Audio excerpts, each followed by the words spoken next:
Bharat Ratna doctor Bhimrao Ambedkar को कोटि कोटि नमन। ये कार्यक्रम डॉक्टर भीमराव अंबेडकर के जीवन पर आधारित है, जहां भारत की जनता के प्रति उनके योगदानों को पूरी सजगता से चित्रित और रेखांकित करने का प्रयास है। कार्यक्रम में दिखाई गई घटनाएं लब्ध प्रतिष्ठ पुस्तकों से ली गई हैं। इस कार्यक्रम के जरिए चैनल की ओर से एक विश्वसनीय, सजग और सकारात्मक प्रयास है कि डॉक्टर बाबा साहेब भीमराव अंबेडकर के जीवन की संघर्ष यात्रा एवं गौरव गाथा पूरे आदर के साथ घर घर पहुंचे और उनके योगदानों से सभी संपूर्णता में परिचित और आह्लादित हों।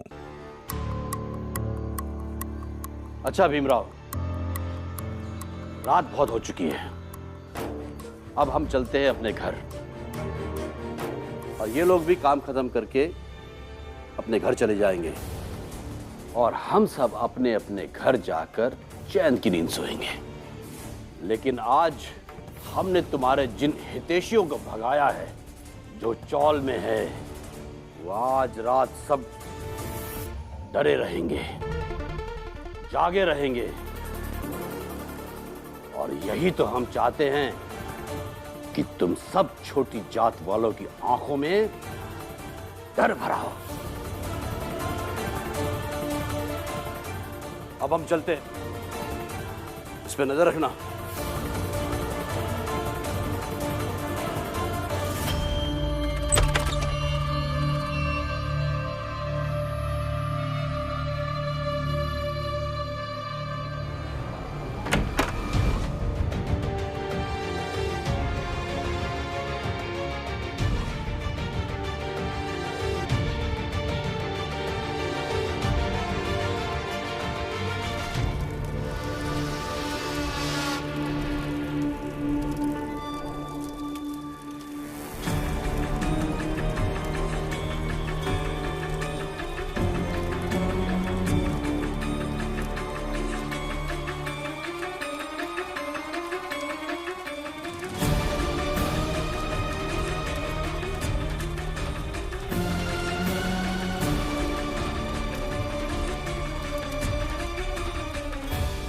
क्या हुआ? इतनी रात में ये क्या कर रहा? क्या चिंता हो गई? क्या चिंता भाऊ, वही भीमराव। भाऊ जहां वो फंसा है वहां से वो निकल तो नहीं जाएगा। कोई गुंजाइश नहीं है, वो अधिकारी है ना। अरे बड़े बड़ों को निपटा देते हो, ये भीम क्या चीज है? उस भीम को भी वो उधर ही निपटा देंगे, समझा? तू चिंता मत कर। अरे भाऊ, आप भीम को तो जानते ही हैं, कितना शातिर है वो। जहां रास्ते बंद हो जाते हैं ना, वहां से वो रास्ता निकाल लेता है। अरे भाऊ, वो बहुत तेज है। महिपाल, ये क्या हो गया तुझे? होश में तो है ना तू? अरे ये कैसी बहकी बहकी बातें कर रहा है बेवकूफ। जब इंसान का खुद का दिल दिमाग दुश्मन की तारीफ करे ना, समझ लेना कि अपनी हार निश्चित है। बाबा, आपकी सारी बातें ठीक हैं। मैं मानता हूं जिस हालात में वो है वहां 100 में से 100 खत्म हो जाते हैं, मगर वो भीमराव है। जहां नाश दिखता है ना बाबा, वहां से वो खड़ा होता है। फिर चाहे कोई जितने भी पहरे लगा ले, वो भीमराव कहीं ना कहीं से रास्ता ढूंढ ही लेता है। और बाबा, पता भी नहीं चलता कि उसने वो रास्ता सोचा कैसे। कहीं ऐसा ना हो कि फिर से वो रास्ता निकाल ले।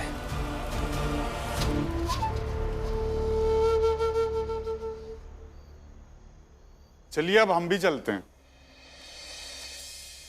भीमराव, कोई चालाकी मत करना, तुम्हारा अंत यही है।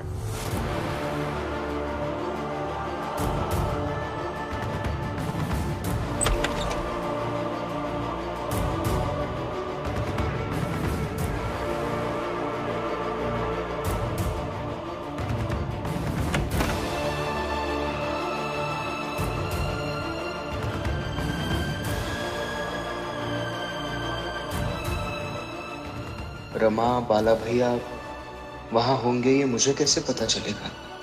मुझे देखना चाहिए कि बाहर कोई है कि नहीं।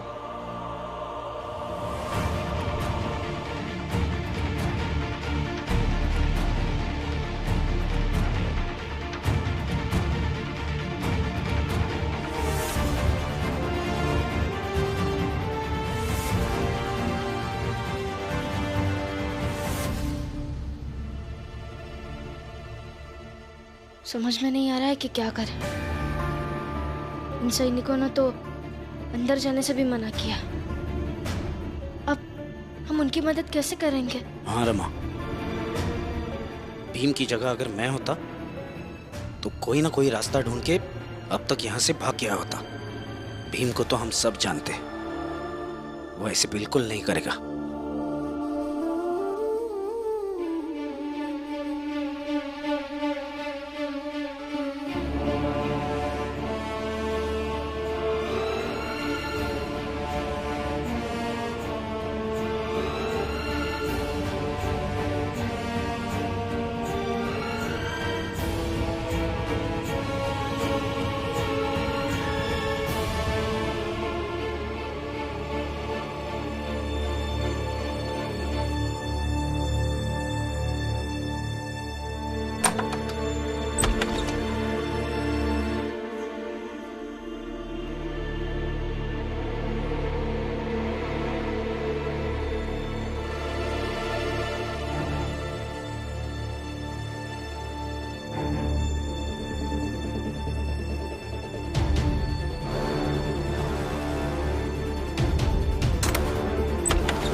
मुझे कैसे भी करके रमा से बात करनी होगी, पर कैसे?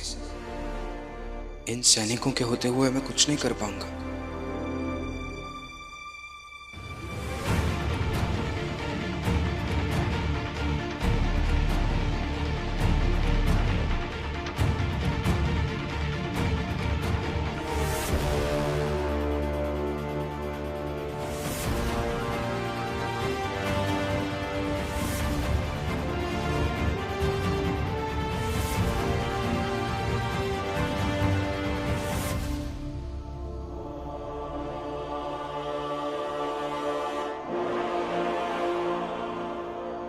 अंबेडकर गुरुजी ने मुझसे हमेशा कहा है कि जब सारे दरवाजे बंद हो जाएंगे तो इन्हीं कॉपी पेन से ही रास्ता निकलेगा।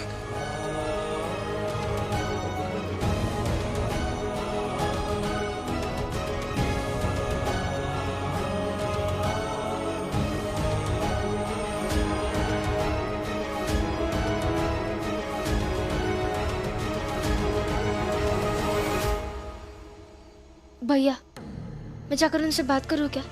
शायद वो लोग मुझे अंदर छोड़ दे। नहीं रमा, उनसे बात करने का कोई फायदा नहीं है। वो हमारी बात सुनेंगे ही नहीं, उल्टा हमें यहाँ से भगा देंगे।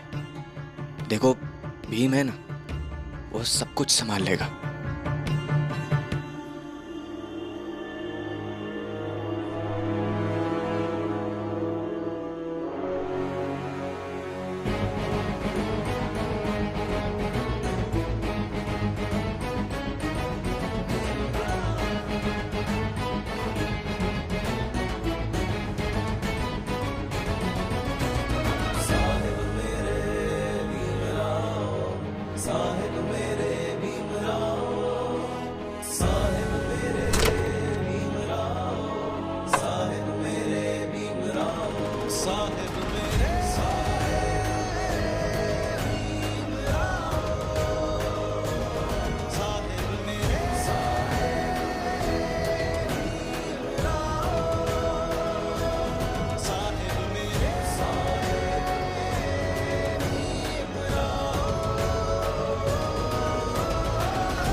कि उस भीम की वजह से मुझे जिंदगी में पहली बार फायदा हुआ है। पागल बनकर ही सही, कम से कम शादी के इतने सालों के बाद पहली बार हम इतने समय तक मेरे साथ तो बैठे हो। ऐसे ही बैठे रहिए आप। आज घर में ना आपके बेटे हैं ना ही बहू है। करुणा और लक्ष्मी भी शोभा के घर गई है।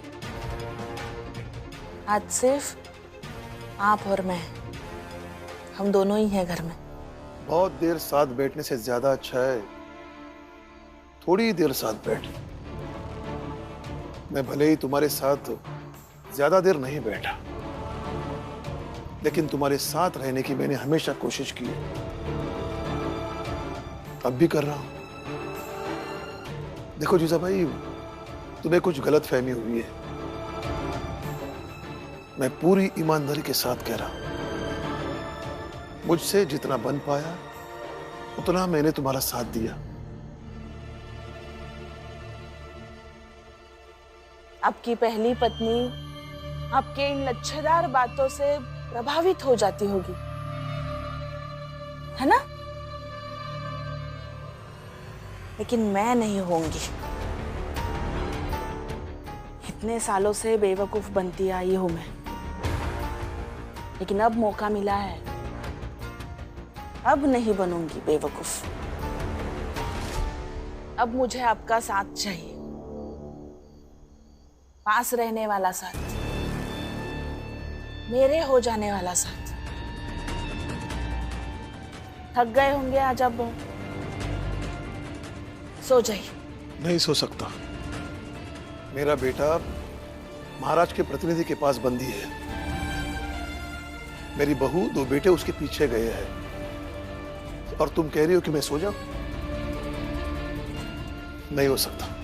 ठीक है, मत सोइए, मैं सो जाती। दिन भर पागल का नाटक कर करके थक गई हूं मैं। बैठिए।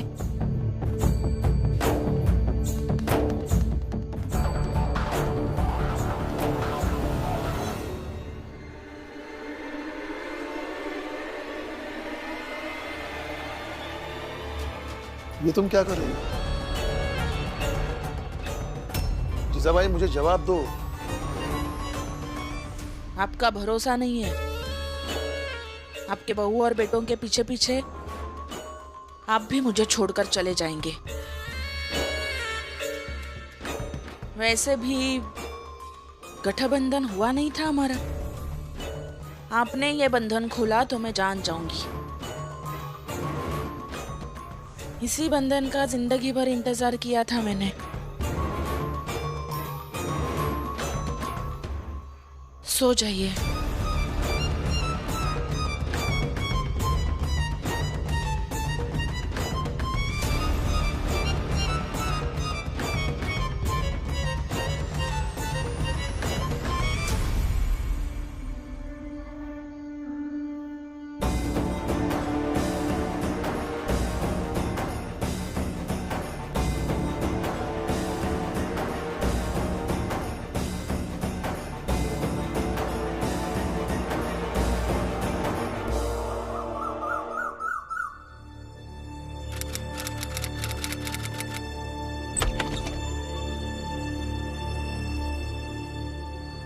और भीमराव, कैसी कटी रात?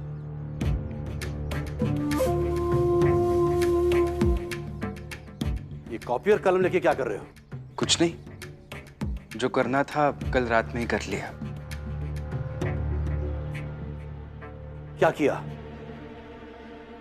मेरे अंबेडकर गुरुजी हमेशा कहा करते थे, जब सारे दरवाजे बंद हो जाए तब यही कॉपी कलम रास्ता दिखाता है। और यकीन कीजिए, इस बात का मैंने कल प्रत्यक्ष अनुभव किया। पहेलियां मत बुझाओ, जितना पूछ रहे उतना बताओ। क्या किया रात में? हम बताते हैं।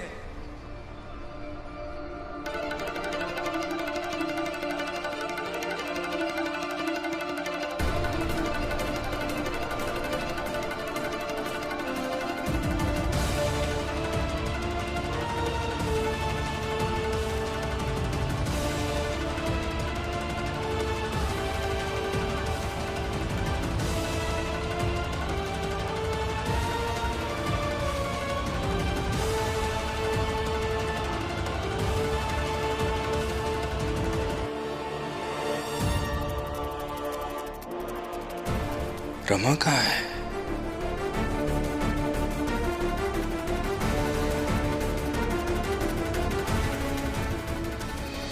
कौन हो तुम सब? ये सब सत्यशोधक समाज के लोग हैं जो ज्योतिबा फुले जी की संस्था है। सर, आप रमा को, आनंद भैया को, बाला भैया को यहाँ से हटा सकते हैं, लेकिन इतने सारे लोगों को यहाँ से कैसे हटाएंगे? और हम यहाँ से नहीं जाएंगे। हमारी संस्था का एक प्रतिनिधि भीमराव की पत्नी रमा और भीमराव के भैया आनंद बड़ौदा गए हैं महाराज से मिलकर आपके विषय में बताने कि आप लोगों ने कैसे भीमराव को यहाँ कैद करके रखा हुआ है। रमा सच में गई है? हाँ भीम, कल रात को तुमने चिट्ठी में लिखा था कि मुझे आनंद को बड़ौदा जाकर महाराज तक ये संदेशा पहुंचाना चाहिए। बाबा उधर आई की वजह से परेशान है और रमा यहाँ जिद करने लगी। मैं तो जाऊंगी बड़ौदा। नहीं रमा, भीम ने हम दोनों में से किसी को जाने कहा है तो जरूर कुछ सोच के कहा होगा। हम चले जाएंगे। नहीं भैया, मैं जाऊंगी, पर मेरे पति की लड़ाई में मैं सिर्फ दर्शक नहीं हो सकती। और फिर आज नहीं तो कल मेरे पति जब कहीं चले जाएंगे तो मुझे तो उनकी लड़ाई लड़नी ही होगी ना। इसलिए इस लड़ाई की तैयारी करने दीजिए मुझे। मैं और आनंद भैया बड़ौदा जाते हैं। आप ज्योतिबा फुले जी की संस्था के पास जाइए और उनसे मदद मांगे। फिर वो दोनों चले गए। देखिए सर, मैं अभी भी आपसे यही कह रहा हूँ कि मुझे आज़ाद कर दीजिए। मैंने ऐसा क्या अपराध किया है? सयाजी महाराज के पास काम करने वाले तो बहुत सारे लोग होंगे, मगर मेरे परिवार में ऐसे कुछ चुनिंदा लोग ही हैं जिनसे हमारा घर चलता है, और उनमें से एक मैं हूँ। ठीक है, जब तक महाराज का फैसला नहीं आता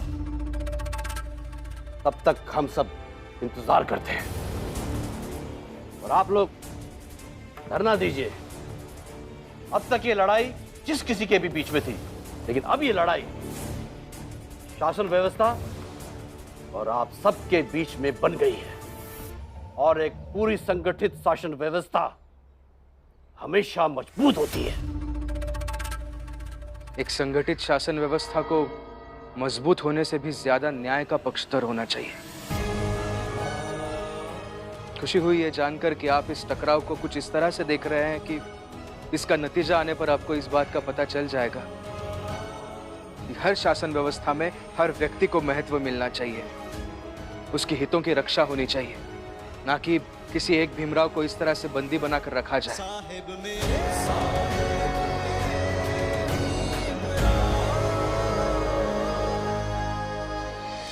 भीमराव सही कह रहा है, ज्योतिबा फुले भी यही कहते थे। हम सब भीमराव के साथ है। ये लड़ाई व्यवस्था और व्यक्ति के बीच में है। अब देखना ये है कि फैसला किसके पक्ष में निकलता है। हम सब भीमराव के साथ हैं। हम सब भीमराव के साथ हैं। हम सब भीमराव के साथ हैं। हम सब भीमराव के साथ हैं। हम सब भीमराव के साथ हैं। राम जी, राम जी, अरे बाहर आओ। चिल्ला क्यों रहे हो? क्या हुआ? चुप रहो, तुमको बताने से कोई फायदा नहीं है। राम जी आए तो उसे ही बताऊंगा। राम जी, अरे बाहर आओ। अरे खबर है तुम्हारे लिए, बाहर आओ। राम जी, अरे बाहर आओ।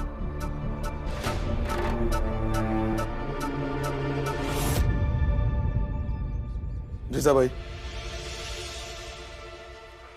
जीजाबाई, खोल दो, मुझे बाहर जाना है।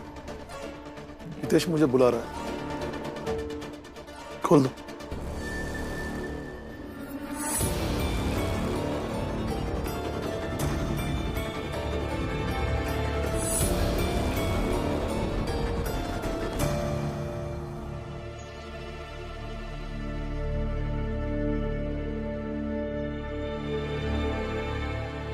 अरे बाहर आओ, तुम्हारे लिए खबर है। आओ आओ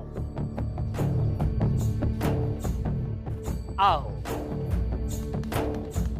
राम जी, आज की सुबह तुम्हारे लिए बहुत ही खराब है, बहुत बुरी है, बहुत ही नुकसानदेह, और ऐसी है जैसी आज तक कभी नहीं हुई।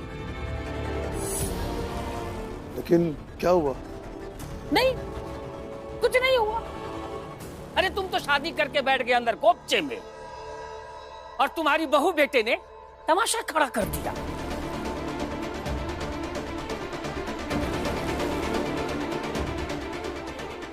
हुआ बताइए ना, किस बहू और किस बेटे की बात कर रहे हैं? अरे वही बेटा जिसको महाराज से छात्रवृत्ति मिली है। अब उसने उन्हीं के खिलाफ मोर्चा खोल लिया है।